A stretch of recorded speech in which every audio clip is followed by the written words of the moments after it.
I don't see how the Queen, who was described by Harry as vicious in his book, and Kate and William, who were unbelievably traduced both in the book and in the Oprah Winfrey interviews and by Harry in the Apple interviews, can forgive him. I mean, he'd have to eat so much humble pie, and he couldn't cope with the criticism because in his view, he is a target. And so he became hypersensitive and blamed the media for the crashes of his relationship. Lights, camera, chaos. Tom Bower didn't just drop a bombshell on live TV, he detonated the myth of royal privacy in front of millions. When those tapes hit the airwaves, we weren't just hearing tabloid gossip, we were hearing Harry and Meghan in their own unpolished voices. Gone was the polished PR. What surged into the spotlight was sharp criticism, secret strategies, and explosive family drama. The royal illusion shattered in real time, leaving Buckingham Palace scrambling and the world hooked on every unscripted word. For the first time, the secrets weren't whispers. They were everywhere, and everyone demanded to know what happened next. It was supposed to be a routine interview, the kind of early broadcast where royal chatter gets politely recycled for the morning audience. Instead, Tom Bower turned it into a global event. Sitting calmly in his chair, he leaned toward the camera with the faintest trace of a smile and said he had something the public needs to hear. Seconds later, television history was unfolding in real time. So he's a very complicated, depressed, unintelligent man who is seeking a role and has got really nobody on whom he could rely, which is in the end where Meghan stepped in. From the speakers came Prince Harry's unmistakable voice, steady at first, laced with tension, shifting between frustration and cold calculation. He was speaking about the palace machine, about private family disputes, about the suffocating demands to maintain the royal image. And then came Meghan's voice, measured but unmistakably strategic, discussing personal ambitions and media tactics that had long been speculated about but never confirmed. The impact was immediate. News tickers ignited, social feeds erupted, and royal aides reportedly froze at their desks, unsure whether to call lawyers or the crisis comms team first. For the audience, it was surreal. Years of polished PR stripped away in seconds, revealing the raw, unfiltered core beneath the Sussex narrative. By the time the segment ended, the airwaves were on fire, and one question was everywhere. If this had made it to broadcast, what else was still hidden? The bombshell tapes weren't just background noise. They were a seismic shift in how the world understands Harry and Meghan's carefully crafted narrative. Oh, she landed this prince. That's what she was out for. We know that she was hunting for someone of wealth, of notoriety in Great Britain, and she landed, the biggest you could land. What viewers heard was anything but the humble, aggrieved prince and his misunderstood wife. Instead, Harry's tone was sharp and at times even contemptuous. He vented frustrations about palace protocols, griped about the constraints on his lifestyle, and let slip judgments on family members that sounded nothing like those heartfelt letters and memoirs. He was feeling irrelevant. She comes along. She's a, somewhat well-known person, or at least that was his impression. And she's mixed race. She could elevate his star as well. It worked both ways. What truly raised eyebrows were the snatches of Meghan's voice. No longer the model of grace under pressure, she spoke openly about strategies for controlling their image, cutting business deals, and sidestepping royal expectations. The tapes captured her discussing how the pair should reframe the story and leverage headlines to maximize both sympathy and influence. It was all method, all calculation, not the spontaneous vulnerability the public had grown used to seeing. For many listeners, this was the first time the mask seemed to slip. Past interviews suddenly felt rehearsed, and long-standing royal grievances began to look more like a branding exercise than personal trauma. The sharp contrast between the tape's content and Harry's previous presentations on Netflix, in interviews, and at charity events couldn't be ignored. The family outsider was revealed as a meticulous power player. Every word weighed for its marketability as much as its honesty. Absolutely. What we're really now seeing is that both of them, having posed as the victim for so long, are really the aggressors. Questions ricocheted through social media. Was it all just for show? Did Harry truly want healing or just headlines? The revelation sent the fan base and critics alike scrambling to reevaluate everything they thought they knew. If these were the private conversations, what other truths were still waiting in the wings? Among the most explosive revelations threaded through the recordings was a cryptic but unmistakable reference to Harry and Meghan's children, Archie and Lilibet, with talk of managing public image assets. In the tapes, Meghan allegedly discusses how rarely the kids appear in public, suggesting it's a deliberate choice to control narrative and maintain mystique. Then came what many consider the true shock, a throwaway comment alluding to rented kids. The same phrase that has swirled through the internet rumor mills for years. They have created the stories and the speculation and the questioning about the origin of both children. Suddenly, what was once dismissed as wild gossip morphed into an urgent global debate. Media outlets pounced, parsing every syllable for clues. Headlines demanded answers about Archie and Lilibet's absence from key royal occasions, their opaque birth details, and the secrecy that has surrounded their lives since Harry and Meghan relocated. Experts were summoned to weigh in. Is there any legal precedent for public figures hiring child actors? Or is this merely clumsy language taken out of context? Some lawyers flagged potential custody risks if the tapes were presented as evidence of image manipulation. For supporters, the idea was unthinkable. Surely any parent, especially one so outspoken about privacy, would never commodify their own children. But critics and sleepless online sleuths took the discussion to new extremes, dredging up old surrogacy rumors and speculating about the legitimacy of the children's royal titles. Child welfare advocates raised concerns, arguing that children used primarily to advance a brand or public persona could face long-term emotional fallout. The very existence of this is damaging to the royal family. Harry and Meghan remained silent as the storm intensified. That silence was interpreted not as dignity or restraint, but as a sign that the allegations deserved serious scrutiny. Public interest soared, hashtags trended, and petitions circulated demanding Buckingham Palace clarify the family's official stance towards Archie and Lilibet. Whether the rented kids claim was a poorly chosen phrase or something deeper, the effect was undeniable. It cracked open a broader conversation about authenticity, privacy, and the boundaries of family in celebrity culture. The tapes didn't just change public opinion, they ignited a legal, ethical, and emotional firestorm that showed no signs of burning out. Backstage, the reaction wasn't just panic, it was pure meltdown. As the leaked tapes ricocheted through media outlets and social platforms, Harry's inner circle sprang into crisis mode. Staffers described a scene more fraught than any royal scandal in recent memory. Phones buzzing nonstop, legal teams scrambling, and Harry reportedly pacing, furious and bewildered, as his own words wreaked havoc in real time. The lust for fame and a lust for perpetual glory, but they're very ambitious to be very successful and earn more and more. And the only way they can do that is by dominating the media and manipulating the media. What set this collapse apart was the context Tom Bower had meticulously built over years of investigation. Bower himself had exposed troubling patterns in Harry and Meghan's dealings, private outbursts against palace staff, aggressive maneuvering to manage their narrative, and repeated clashes with both family and former allies. These weren't isolated incidents.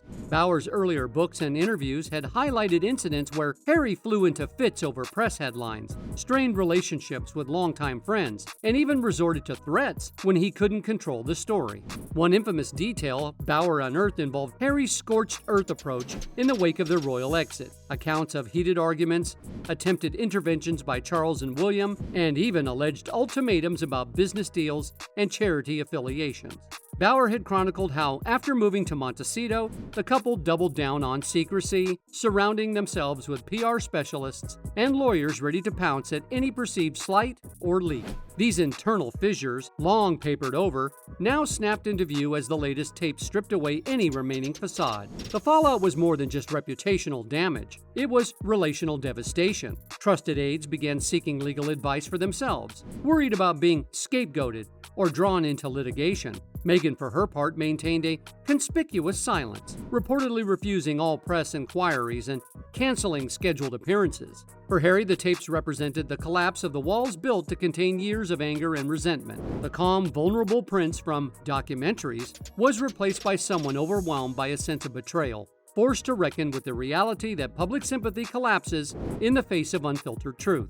With every new headline, the isolation deepened, and the world could only wonder how much further the spiral would go. No public figures in recent memory have built and then torn down their global brand more spectacularly than Meghan and Harry. Their headline-grabbing exit from the royal family in 2020 was supposed to mark the dawn of a bold new era. Hollywood deals, Netflix documentaries, socially conscious ventures, and a platform for speaking their truth. Yet as 2025's explosive Tom Bower tapes poured gasoline on the fire, the world is forced to witness a couple not only in personal turmoil, but at the absolute end of their financial and reputational lives. These tapes haven't just arrived at an inconvenient moment, they're threatening to finalize their descent from cultural icons to cautionary tales. Is that they're hurtling towards the precipice. I mean, they really are now battling for survival. Brand Sussex has been so damaged this. Harry and Meghan's $100 million Netflix deal was trumpeted as proof that their American reinvention worked. Netflix got the world's most controversial couple. Harry and Meghan were given a blank canvas for prestige documentaries and buzzy reality fare. The initial excitement of the Harry and Meghan docuseries did generate some streaming metric, but nowhere near the sustained viewership of Netflix tentpoles.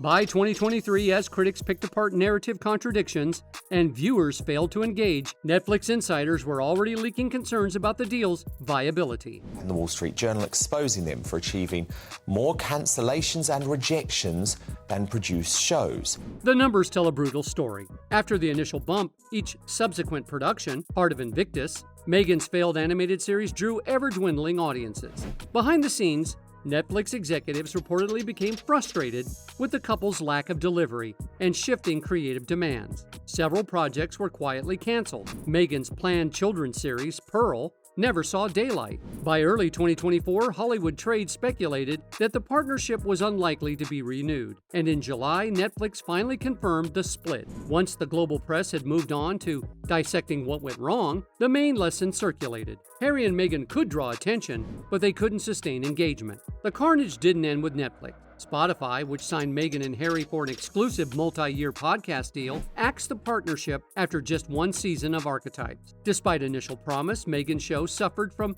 languid interview pacing and controversy over using pre-recorded clips instead of live guests. Fans drifted and advertisers balked. One Spotify executive famously called the Sussex team grifters, a quote that echoed through social media for months. If you want to make $50,000, you need to have millions of dollars. She hasn't got the money for it. And what's interesting is that there isn't a CEO, there's no chief executive of the As Ever brand to actually develop her products. So there she is with all these ideas, but in the end, it all boils down to herself as the brand. Meanwhile, Meghan's attempts to become America's next lifestyle mogul faltered as American Riviera Orchard, her launch into gourmet jams and homeware, crashed into legal barriers and trademark rejections. For a figure whose fame still depends on strategic PR and headlines, every business failure became international news. Her rebrand to As Ever faced similar hurdles: accusations of logo copying, confusion with existing brands, and zero traction in crowded influencer spaces. Harry's personal brand fared no better. Efforts to establish impact through charity work were dwarfed by questions about the couple's finances and shifting priorities. Donor fatigue set in. The Archewell Foundation saw donations drop sharply as critics accused Harry and Meghan of using philanthropy for personal PR. Even before the Bower tapes detonated, the couple's reputation was a house of cards. Trust in their narrative had eroded. Viewership numbers for their new ventures were public embarrassments. Brand executives, once eager to court Sussex influence, now label them too risky. Charity partners quietly dropped out, and planned speaking engagements evaporated. Tabloid exposés about lavish spending and staff turnover in Montecito compounded the image of a couple desperate to hold on to a lifestyle their business empire could no longer sustain. Financial reporters across the UK and California openly speculated that Harry and Meghan were cash poor. The California real estate market downturn left them house rich, but liquidity starved. Lawsuits and legal fees, costly security measures, and the sudden evaporation of major income streams put the couple under enormous stress, forcing whispers of behind-the-scenes asset sales and loan requests. The optics grew even starker as former celebrity allies Oprah Winfrey, Tyler Perry, Hollywood A-listers distanced themselves or went silent. Ms. Markle doesn't have friends. She doesn't do friends. She does business contacts. That's why she had no one at her wedding who she knew from before she started suit. Every single one of her childhood friends, her school friends had all been ditched. It's against this backdrop that Tom Bower's tapes landed, like a missile, at the very moment informal talks for reconciliation were tentatively beginning between the Sussexes and Buckingham Palace. Reportedly, senior royals were quietly preparing to re-extend an olive branch, potentially inviting Harry back into the charitable work or private events to ease the bitter family rift. Harry, under enormous public and financial strain, was said to be considering attending family milestones, even weighing a move towards a more private, less controversial role. But the tapes changed everything overnight, as Harry and Meghan's own voices revealed private grievances, cold calculations, and explosive rented kids allegations. The palace froze communications, and legal teams snapped into crisis mode. Industry partners saw a new wave of embarrassing headlines. If Harry and Meghan were neither marketable nor trustworthy, what was the upside of the association? Brands scheduled emergency risk audits. Major charities and nonprofits announced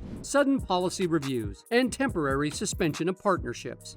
Even within Montecito, staff reported a chilling effect. Scheduled peace talks were placed on indefinite hold. Royal advisors began warning of potential legal fallout that could complicate even basic family matters, including visitation rights with the royal grandchildren. The potential for ongoing litigation skyrocketed, and the family appeared more fractured than ever. If, for a flickering moment, there was hope of a truce, Bower's tapes made it unthinkable. Palace aides reportedly told British outlets there's no appetite for reconciliation now. While public opinion polls showed plummeting support for any return of Harry to royal duties, headlines screamed death sentence for Sussex brand, echoing the sense that business failure, estrangement, and scandal were locked in an irreversible spiral. I don't see how the Queen, who was described by Harry as vicious in his book, and Kate and William, who were unbelievably traduced both in the book and in the Oprah Winfrey interviews and by Harry in the Apple interviews, can forgive him.